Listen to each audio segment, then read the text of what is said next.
भृगुवंश का आगे वर्णन करते हुए सौथी बोले, हे ब्राह्मण, भृगु के पुत्र महर्षि च्यवन के उनकी पत्नी सुकन्या से तेजस्वी पुत्र प्रमति उत्पन्न हुए।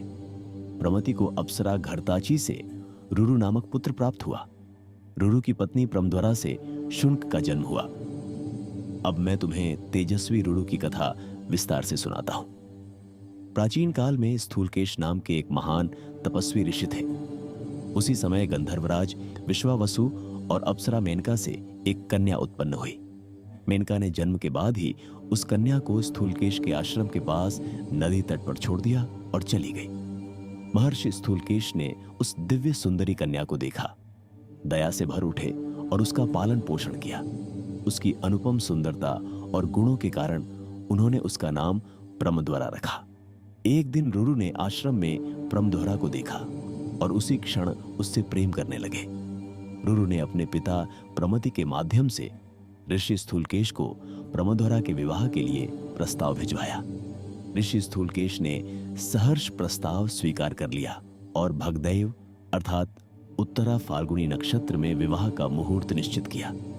विवाह से कुछ दिन पहले प्रमद्वरा अपनी सखियों के साथ वन में खेल रही थी।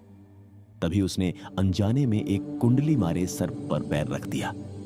नियति के वश में उस सर्प ने उसे डंस लिया और वह भूमि पर अचेत होकर गिर पड़ी।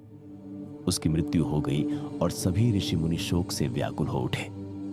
रुरु अत्यंत दुखी होकर वन में चले गए और विलाप करने लगे, यदि मैंने कभी दान दिया हो, तप किया हो, गुरुजनों की सेवा की हो, तो उसके पुण्य से मेरी प्रिय पुनः जीवित हो जाए। तभी देवताओं का एक दूत वहां आया और बोला, जिसकी आयु समाप्त हो जाती है वह पुनः जीवित नहीं हो सकता, परंतु देवताओं ने एक उपाय बताया है। यदि तुम अपनी आधी आयु प्रमद्वरा को दे दो तो वह जीवित हो सकती है। रुरु ने तुरंत अपनी आधी आयु देने का संकल्प कर लिया। तब गंधर्वराज विश्वावसु और देवदूत धर्मराज के पास गए।